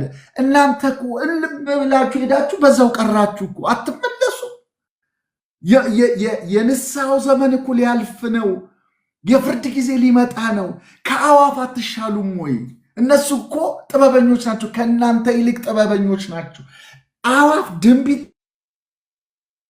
ያቃችኋል እያላቸው፣ ጨረባን ዋኖስን መሆን ያቀታችኋል። እነሱ እኮ ወይዘሩ ሲቀየር አሁን ለእኛ ለመኖር እዚህ አይመችም፣ ከዚህ ቦታ ተነስተን ወደ ኢስት እንሂድ፣ ወደ ዌስት እንሂድ እያሉ ይሄዳሉ። ከዛስ ዘመን ጠብቀው ወራት ጠብቀው ደግሞ ይመለሳሉ። እናንተ መቼ ነው የምትመለሱት ይላቸው እና ከሽመላ ከዋኖስ ከነዚህ ከጨረባ ከዋሊያም ከተባሉት እንዴት ነው ማትሻሉት? አትሻሉም እኮ ህዝቤ ግን ይላል የእግዚአብሔርን ፍርድ አላወቀም በማለት ያስቀምጠዋል። አዕዋፋቱ መቼ መሄድ መቼ መመለስ እንዳለባቸው ተፈጥሮን አይተው እግዚአብሔር በሰጣቸው ጥበብ ይሄዳሉ፣ ይመለሳሉ። የይሁዳ ህዝብ ግን አእምሮ የሌላቸው አዕዋፋት ከሚያደርጉት ድርጊት ያነሰ በማድረግ እግዚአብሔርን እምቢ ሲል፣ የንስሐ ጊዜውን ሲያሳልፍ፣ ለመመለስ እምቢ ሲል፣ የፍርድ ጊዜ እንደማይመጣ መስሎት አሁን እኛ ኢየሱስ ይመጣል፣ ኧረ ኢየሱስ ይመጣል፣ ኧረ እየታገሰ ነው፣ እረ ወዶ ዝም ያለው ስለናንተ ነው ያለን ስንጮ ጸጥ የሚሉ ሰው ግን ያው ፍርድ ጊዜ እንደመጣ ባቢሎን መታ እንደወረረቻቸው እንዳቃጠለችባቸው ሰው በህይወት ኖሮ እንኳን ሞትን እስኪመኝ ድረስ እንዳደረሱት እንዳሰቃዩት ክፉ የሆኑ ሰራዊቶች እንደመጡበት የተነገረው ትንቢት እንደተፈጸመ ኢየሱስ ይመጣል። ነገ ይመጣል፣ አሁን ይመጣል፣ አናውቀውም። ይመጣል። በዝግጅት እንኑር። ይመጣል። የተናገረውን ያደርጋል። ይመጣል ኢየሱስ እና እናንተ ለምንድን ነው የማትመለሱት? ቁጥር 6 ላይ እንደ ፈረስ ይላቸዋል። ቁጥር 6 ላይ እንዲህ ብሎ ያስቀምጠዋል።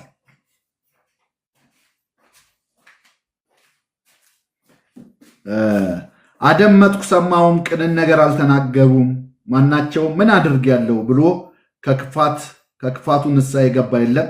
ወደ ሰልፍም እንደሚሮጥ ፈረስ እያንዳንዱ በየመንገዱ ይሄዳል። ምን ማለት መሰላችሁ? ኃጢአትን ለማድረግ ክፋትን ለማድረግ ልክ ፈረስ ለሰልፍ እንደሚሮጥ ነው የሚሮጡት። ክፉ ለማድረግ ይሮጣሉ።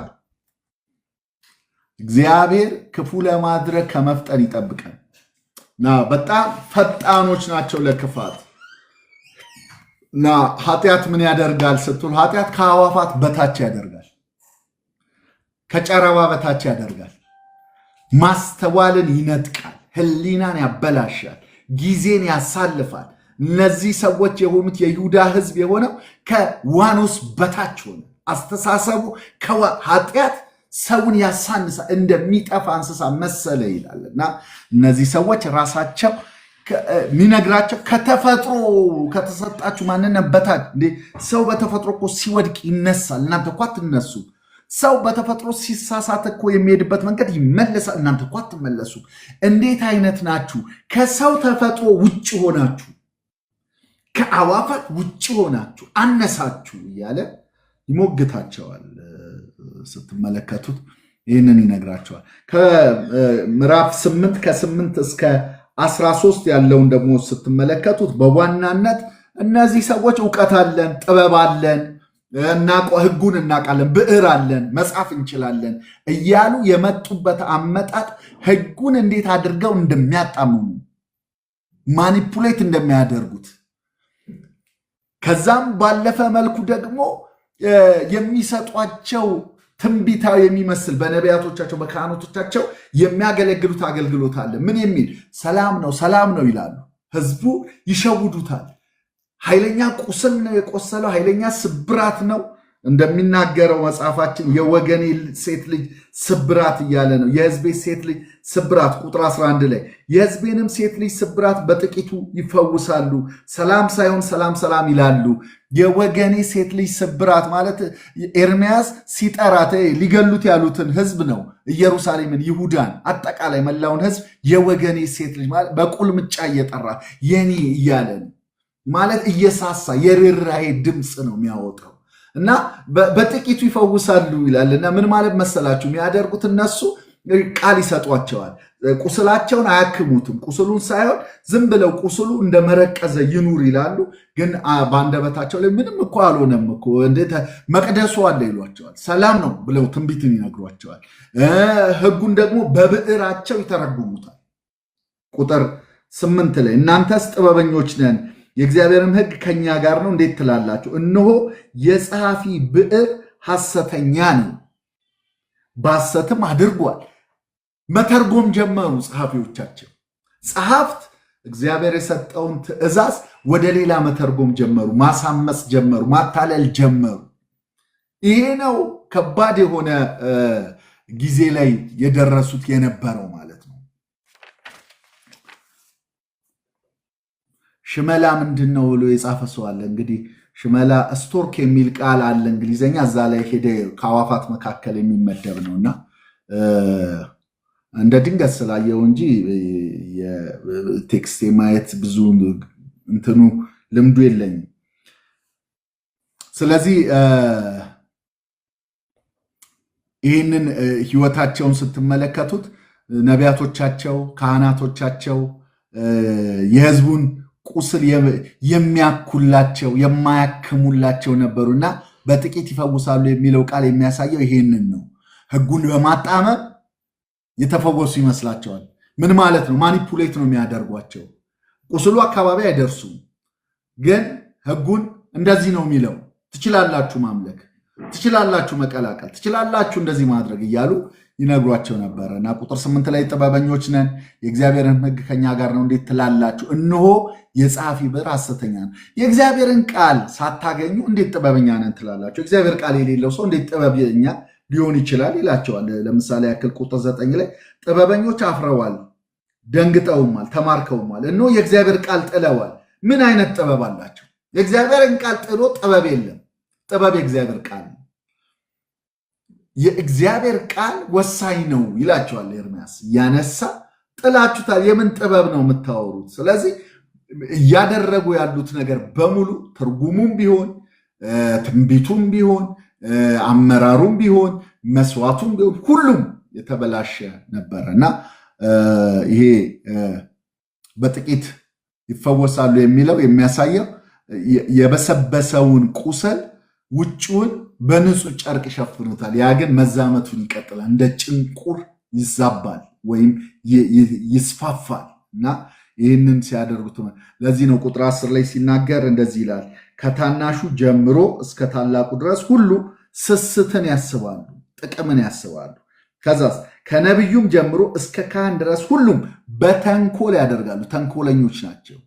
ውስጣቸው ሌላ ነው ያለው፣ በውጫቸው ነው፣ በአንደበታቸው ነው እና ትክክለኛ አገልግሎት እየሰጡ እንዳልሆኑ ይናገራል ማለት ነው እና ከቁጥር 12 እስከ 22 ድረስ ያለውን ከፍርዱ አንጻር ብናወራው የተሻለ ነው። ምንድን ነው ለነዚህ ሐሰተኞች፣ ለነዚህ ህይወታቸው ለተበላሸ፣ በእውቀት በጥበብ አድርገው የእግዚአብሔርን ቃል ላጣመሙ ነቢያት ነን፣ ካህናት ነን፣ አለቆች ነን ብለው መበለቶችን፣ ድሆችን እየገፉ ያሉ ምንድን ነው እግዚአብሔር የሰጣቸው ፍርድ ምንድን ነው? የመጀመሪያው ድርቀት ይመጣል አላቸው። በተፈጥሮ በህይወት ለደረቃችሁበት የተፈጥሮ ድርቀት ቁጥር 13 ላይ ይመጣል ይላቸዋል። እንደዚህ ይላል፣ ፈጽሜ አጠፋችኋለሁ ይላል እግዚአብሔር። በወይን ላይ ፍሬ፣ በበለስ ዛፍ ላይ በለስ አይሆንም፣ ቅጠልም ይረግፋል፣ የሚያልፉባቸውንም ሰጠኋቸው ይላል። እዚህ ጋር ላነብላችሁ ቁጥር 13 ላይ ያመረቱትን ሁሉ ወስድባቸዋለሁ ይላል እግዚአብሔር። በወይን ተክል ላይ የወይን ፍሬ አይኖርም፣ በበለስ ዛፍ ላይ የበለስ ፍሬ አይገኝም፣ ቅጠሎቻቸው ይረግፋሉ፣ የሰጠኋቸው በሙሉ ከነርሱ ይወሰድባቸዋል። በቃ ይወሰዳል። ትደርቃላችሁ፣ ባዶ ትሆናላችሁ። እግዚአብሔር የሚባርከው ቃሉ ያለበትን ስፍራ ነው። እግዚአብሔር የሚባርከው ሕጉ ያለበትን ስፍራ ነው። እግዚአብሔር የሚባርከው እሱ የተገኘበትን ስፍራ ነው። ስለዚህ አሁን እናንተ ትደርቃላችሁ ሲላቸው እንመለከታለን። ሁለተኛው ነገር ድርቀት ብቻ ሳይሆን መንፈሳዊ ሕይወታቸው ስለደረቀ ነው። ይሄ ምድራዊ ነገራቸው እንደሚደርቅ፣ ፍሬን እንደማያገኙ፣ እንደሚጠወልጉ የነገራቸው። ከዛ ባሻገር ግን ሌላኛው ፍርዱ ምንድን ነው ስትሉ የሐሞት ውሃ፣ መራራ ውሃ ትጠጣላችሁ አላቸው። ቁጥር 14 ላይ እናንብበው። እንደዚህ ይላል፣ ዝም ብለን ለምን እንቀመጣለን? እግዚአብሔርን ስለበደልን አምላካችን እግዚአብሔር አጥፍቶናልና የሐሞትንም ውሃ አጠጥቶናል። በኋላም ላይ እናገኘዋለን። ምዕራፍ 9 ላይ ቁጥር 15 ላይ ስትመለከቱት እንደዚህ ይላቸዋል። ቁጥር 15 ነው። በእርግጥ ግን ከፍ ብዬ ላንብላችሁ። ምን ይላል?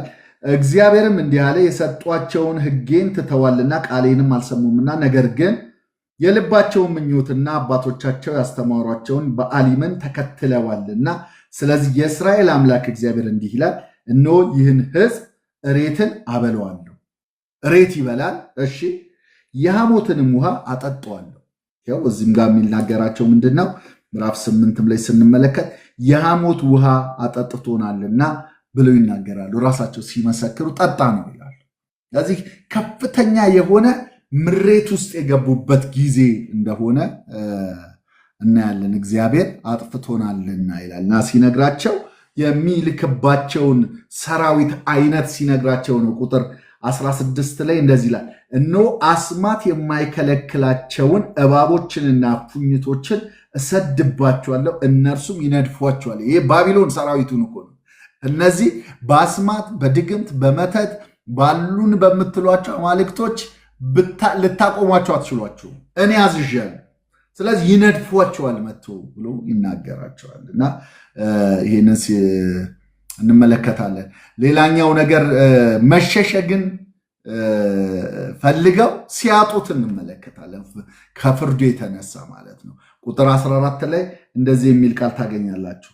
ዝም ብለን ለምን እንቀመጣለን? እግዚአብሔር ስለበደልን አምላካችን እግዚአብሔር አጥፍቶናል፣ ያሞትም ውሃ አጠጥቶናል። ተሰብስባችሁ ወደ ተመሸጉ ከተሞች እንግባ፣ በዚያ እንጥፋ። አያችሁ፣ የሆነ ከተማ እንግባ፣ ጥሩ መሸሸጊያ ያለ እዛ እንጥፋ ይላሉ። ግን በዛም ቢሆን ሰላም የለም። እንጥፋ ይላሉ። ሰላምን በተስፋ ተጠባበቅን፣ መልካም አልተገኘም። መጠገንን በተስፋ ተጠባበቅን፣ ኖ ድንጋጤ ሆነ።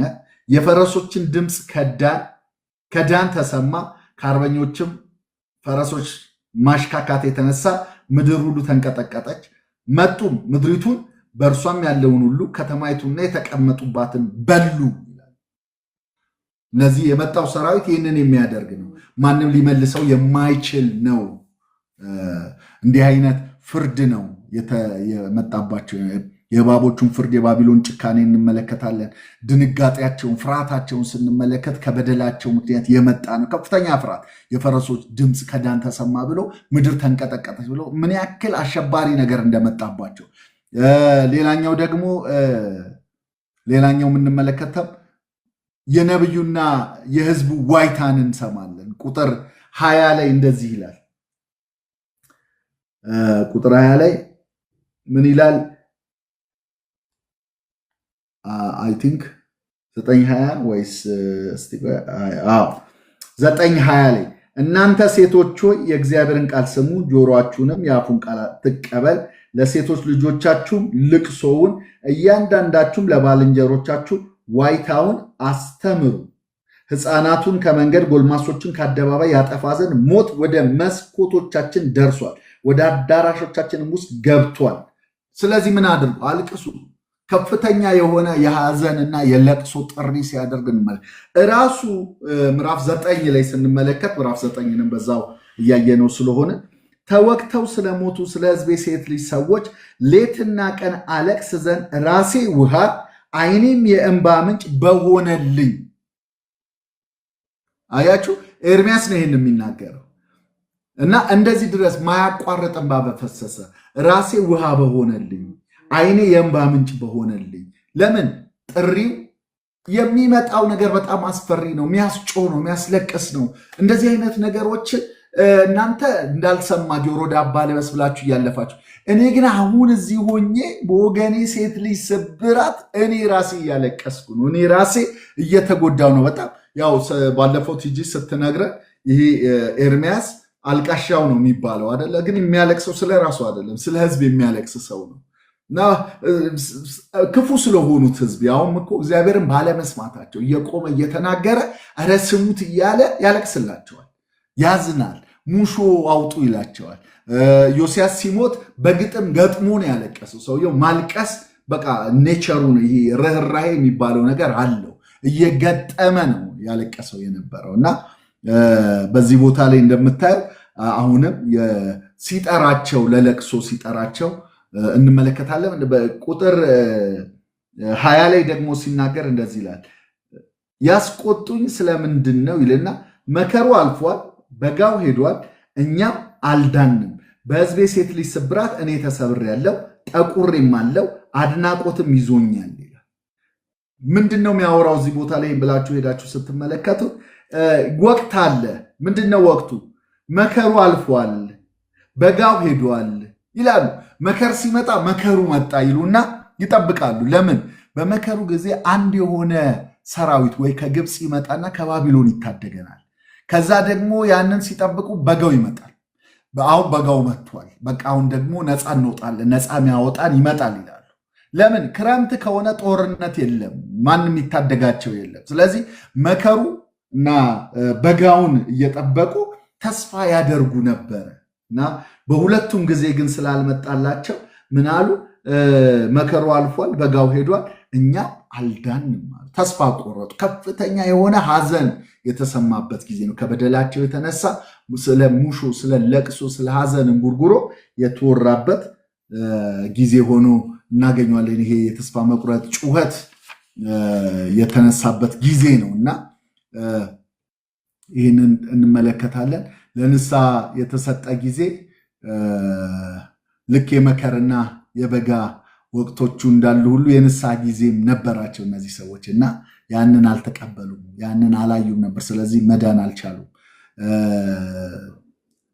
ይሄ እርዳታን ከሌሎች ፈልገው ጠብቀው በነበረበት ያ የጦርነት ወቅት ላይ መጥተው ያድኑናል ያሉበት ጊዜ እንዳለፈም አመልካች ነው። ኤርሚያስ ግን ምን አይነት ስሜት ነበረው? ቅድም እንዳልኳቸው በጣም አልቃሻ ሰው ስለነበረ ጥልቅ ሐዘንና ስብራት ተሰምቶታል። ኤርሚያስ 8:18 ላይ ቅድም ይህንን አላነበብኩትም። ኤርሚያስ 8:18 ላይ ሐዘኔ የማይጽናና ነው፣ ልቤም በውስጤ ደክሟል ይላል። በጣም ከፍተኛ ሐዘን አዝኗል። ምዕራፍ 8:21 ላይ ደግሞ በሕዝቤ ሴት ልጅ ስብራት እኔ ተሰብሬያለሁ፣ ጠቁሬማለሁ፣ አድናቆትም ይዞኛል፣ አንቤላችኋለሁ። ሌላኛው የኤርሚያስ ስሜት ምን ነበር ስትሉ የማያባራ ለቅሶ፣ ቅድም ምዕራፍ 9 ቁጥር 1 ላይ አንብቤላችኋለሁ። የመሸሽና የብቸኝነት ስሜት ተሰምቶት ነበረ። እሱ ራሱ ኤርሚያስ ምዕራፍ 9 ላይ ተመልከቱት። በተለይም ቁጥር 2 ላይ እንደዚህ ይላል፣ ሁሉም አመንዝሮች አታላዮች ጉባኤ ናቸው። ሕዝቤን እተዋቸው ዘንድ ከነርሱ እለይ ዘንድ በምድረ በዳ የመንገደኞች ማደሪያ ማን በሰጠኝ? ወደ ምድረ በዳ ሄጄ እነሱን ባላየኋቸው በሸሸው በጠፋው እስኪል አድርሶታል።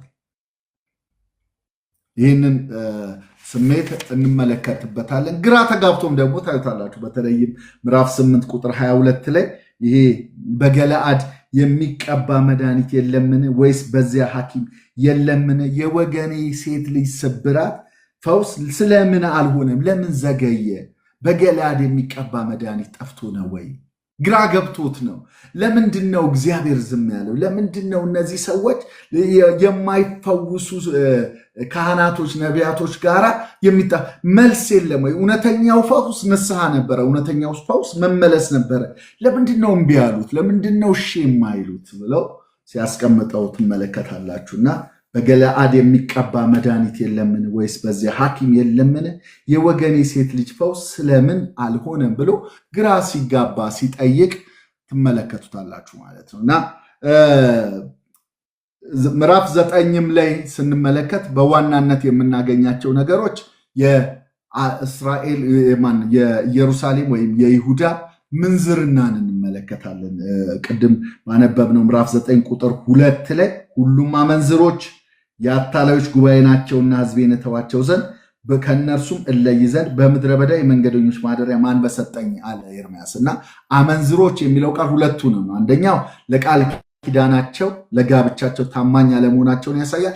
ሁለተኛው ግን መንፈሳዊ ምንዝርና ነው። ጣዖታትን ማምለካቸውን ነው። ለሰማይ ሰራዊት መስገዳቸው እሱን አመንዝራ ብሎ ይጠራቸዋል። ሌላኛው ከፍተኛ ነገር የምታዩት ምዕራፍ 9ን ስታጠኑ ውሸትና ማታለልን ታያላችሁ። በጣም ከፍተኛ የሆነ ውሸት በካህናቱ፣ በአለቆቹ፣ በነቢያቱ፣ በሕዝቡ መካከል ያለው ከፍተኛ ውሸት እንመለከታለን።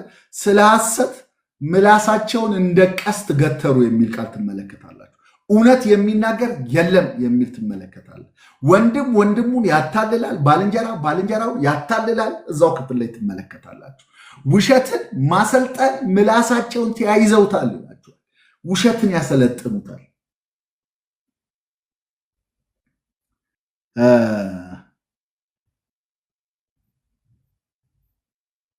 እንደዚህ ይላል ከቁጥር 8 ጀምሮ ምን ይላል?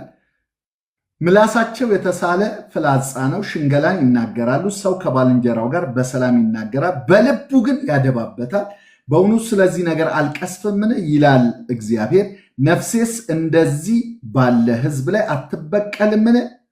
ይህንን ስትመለከት ሌላም ቦታ ላይ አለ። በጣም ሐሰትን፣ ተንኮልን፣ ሽንገላን ታያላችሁ። ቁጥር 5 ላይ ሰውም ሁሉ ባልንጀራውን ያታልላል፣ በእውነት አይናገርም። ሐሰትን መናገርን ምላሳቸው ተምሯል። ይህንን ነው ምላሳቸው ያሰለጥናል የሚል ቃል የምትመለከቱት ምዕራፍ 8 ቁጥር 5 ላይ በአዲሱ መደበኛ ትርጉም ላይ ምላሳቸው ሐሰት መናገርን ያሰለጥኑ ነበር እና ከፍተኛ የሆነ የማታለል ሐሰት የመናገር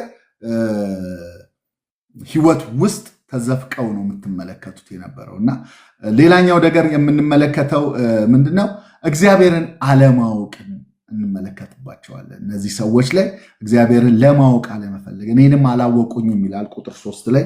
ቁጥር 6ም ላይ መኖሪያ ይለዋል ኤርምያስን ነው። አሁን ይሄ እየለያየ አንዳንድ ጊዜ እግዚአብሔር የሚመስሉ ሐሳቦች አሉና እግዚአብሔርን እንዳልሆኑ እንድንለየው ነው ቆም ምለው። ቁጥር 6 ለምሳሌ ያክል ላንብላችሁ። ማደሪያ በሽንገላ መካከል ነው። አሁን ማደሪያ በሽንገላ መካከል ነው ሲል ማን ነው? ኢየሩሳሌምን ነው ስትሉ አይደለም። ማን ነው የሚለው?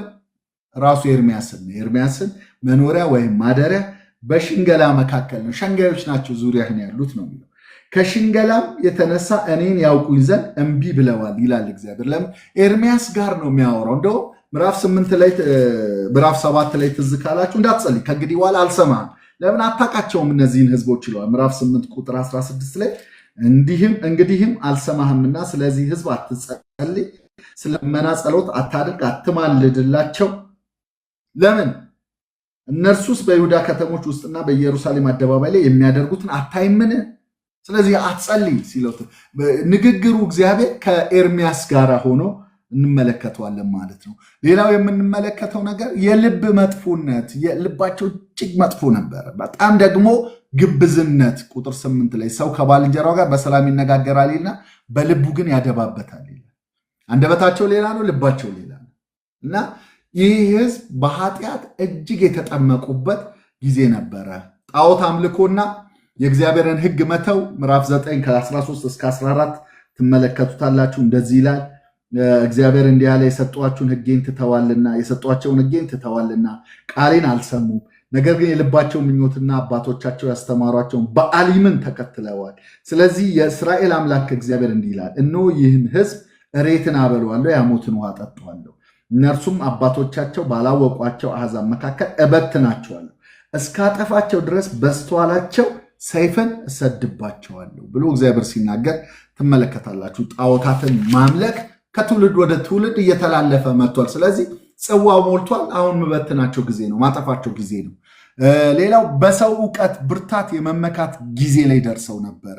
ቁጥር 23 ላይ የምናውቀው ቃል አለ፣ ብዙዎቻችን የምንጠቅሰው በቃላችን። እግዚአብሔር እንዲህ ይላል፣ ምዕራፍ 9 ቁጥር 23 እንዲህ ይላል፣ ጠቢብ በጥበቡ አይመካ፣ ኃያልም በኃይሉ አይመካ፣ ባለጠጋም በብልጥግናው አይመካ። ነገር ግን የሚመካው ምሕረትንና ፍርድን ጽድቅን በምድር ላይ የማደርግ እኔ እግዚአብሔር መሆኔን በማወቁ በማስተዋሉ በዚህ ይመካ። ደስ የሚያሰኙኝ እነዚህ ናቸው ይላል እግዚአብሔር። እነዚህ ሰዎች በዚህ ጊዜ ላይ በጥበብ የሚመኩ ናቸው። መጻፍ እንችላለን፣ መተርጎም እንችላለን፣ ማስተማር እንችላለን የሚሉ ትምክተኞች ናቸው። እውቀት አለን የሚሉ ሰዎች ናቸው። ኃይል አለን የሚሉ ሰዎች ናቸው። እግዚአብሔር በእነዚህ ሁሉ መጥቶባቸው ነው መመካት ያለበት። ጽድቅን፣ ፍርድን፣ ፍትህን በሚያደርገው በእግዚአብሔር ይመካ ብሎ ሲናገር እንመለከተዋለን። ሌላኛው ነገር በዚህ ጊዜ ላይ የምንመለከተው በእነሱ ህይወት ላይ የልብ አለመገረዝ፣ የስጋ መገረዝ ነበር ያደረጉት። ቁጥር 25 እስከ 26 ስትመለከቱት ምዕራፍ 9 ላይ አሕዛብ ሁሉ ያልተገረዙ ናቸውና። ይህንን በአዲሱ መደበኛ ትርጉም ሳነብላችሁ ነው በደንብ ግልጽ የሚሆነው። እግዚአብሔር እንዲህ ይላል፣ ስጋቸውን ብቻ የተገረዙትን ሁሉ የምቀጣበት ጊዜ ይመጣል። ስጋቸውን ብቻ የተገረዙት እስራኤሎች ናቸው። ከዛስ ደግሞ እነርሱም ብሎ ደግሞ አሁን ሌሎቹን የተገረዙበት ብሎ የሚያወራበት ሌላ አውድን ደግሞ ትመለከታለን። እነርሱም ግብፅ፣ ይሁዳ፣ ኤዶም፣ አሞን፣ ሞዓብ ጠጉራቸው ዙሪያውን የሚከረክሙ ይለዋል። የበረሃ ነዋሪዎች ሁሉ ናቸው። እነዚህ ህዝቦች ሁሉ በእርግጥ የተገረዙ አይደሉምና የእስራኤል ቤት ሁሉ ልባቸው አልተገረዘም። ስለዚህ ምን እያለ ነው? ያለ ልዩነት እቀጣቸዋለሁ። የእስራኤልን ቤት እንደተገረዘ አይደለም፣ እንዳልተገረዘ ነው። ለምን? ልቡ አልተገረዘም። ስለዚህ አሕዛብንም እቀጣለሁ ብሎ እግዚአብሔር ሲነሳ እንመለከታለን። ስለዚህ በኤርምያስ 9 ላይ በይሁዳ ህዝብ ላይ የሚመጡ መቅሰፍቶች ምንድን ናቸው? የሚመጡ ቅጣቶች በዝርዝር የተገለጸው ምንድን ነው ስንል መቅለጥና መፈተን ይሆንባቸዋል ይላል ምዕራፍ 9 ቁጥር 7 ላይ። ስለዚህ የሰራዊት ጌታ እግዚአብሔር እንዲህ ይላል፣ እነሆ እንደ ብረት አነጥራቸዋለሁ፣ እፈትናቸዋለሁ። ይሄ የሚመጣው መከራ የሚፈትን መከራ እንደሆነ፣ እንደ እሳት እንደሆነ፣ እንደ ብረት እንደሚነጥሩ የሚያሳይ ነው። ሁለተኛው ቅድም ያልኳችሁ ከዚህ የተነሳ ምን ይሆናሉ? እሬትን አበለዋለሁ፣ የሐሞትን ውሃ አጠጣዋለሁ ብሎ ኑሯቸው መከራ ስቃይ እንደሆነ የስደት ህይወቱ ከባድ እንደሆነ ይናገራል። ሶስተኛው መበተንን፣ ሰይፍን፣ መላክን ያሳያል። ቀድም አንቤላቸዋለሁ ቁጥር 16 ላይ እነርሱና አባቶቻቸው ባላወቋቸው አሕዛብ መካከል እበትናቸዋለሁ፣ እስካጠፋቸውም ድረስ በስተኋላቸው ሰይፍን እሰድባቸዋለሁ ይላል። ሌላኛው አራተኛው የከተማው መፍረስ መውደም ቁጥር 11 ላይ ይናገራል። ኢየሩሳሌምን የፍርስራሽ ክምር የቀበሮ ማደሪያ አደርጋታለሁ፣ የይሁዳን ከተሞች ሰው የማይቀመጥባት ባድማ አደርጋቸዋለሁ ይላል። ባድማ ትሆናለች ብሎ የሚመጣው ቅጣት ይህን ሁሉ ነገር እንደያዘ ይናገራል። ሌላው ታላቅ ለቅሶና ሙሾ እንደሚሆን ቅድም ባነበብኩላችሁ ክፍል ላይ እንመለከተዋለን ማለት ነው። እንግዲህ ስንጠቀልለው ድንገተኛ ሞት ይሆናል፣ ሬሳቸውን ከአፈር ተቆፍሮ መውጣቱ ምናምን አሉ። እነዚህ ሁሉ ጠቅለል ስናደርገው ምዕራፍ 7 የሚያወራው እውነተኛ አምልኮ ወደ ቤተ መቅደሱ መሄድ፣ በቤተ መቅደሱ መኖር መመካት ሳይሆን ህይወት ይጠይቃል። ስለዚህ አስተካክሉ። ምን ማህበራዊ ግፍ እንዳትፈጽሙ፣ አምልኳችሁን አስተካክሉ፣ ህጉ ጋር ተመለሱ፣ እንደ እግዚአብሔር ቃል ተመላለሱ፣ ከእግዚአብሔር ጋር ያላችሁን አካሄድን አስተካክሉ ብሎ እውነተኛን አምልኮንና የህይወት ስርዓትን አንድ ላይ አድርጉ በማለት አይነጣጠሉም በማለት ምዕራፍ 7 ያወራል። ምዕራፍ 8 የቃሉ ዕውቀት ለህይወት ነው የሚል ነው። ለህይወት ለውጥ ነው የሚል ነው ምዕራፍ 8። እነሱ ግን ያደረጉት ምንድነው? ቃሉን እየተረጎሙ ማኒፑሌት እያደረጉ በፈለጉት መንገድ እየሰሩት ህዝቡን ሰላም ይሉታል። ህዝቡ ግን ከፍተኛ ለሆነ ስቃይ ሲዳረግ እንመለከታለን። ምዕራፍ 8 ላይ የቃሉ ዕውቀት ለህይወት ለውጥ ነው የሚል ነው። ምዕራፍ 9 ትክክለኛ ትምክህት እግዚአብሔርን በማወቅ መመካት ነው የሚል ነው። እግዚአብሔር ይባርካችሁ። እዚህ ላይ እንጨርሳለን።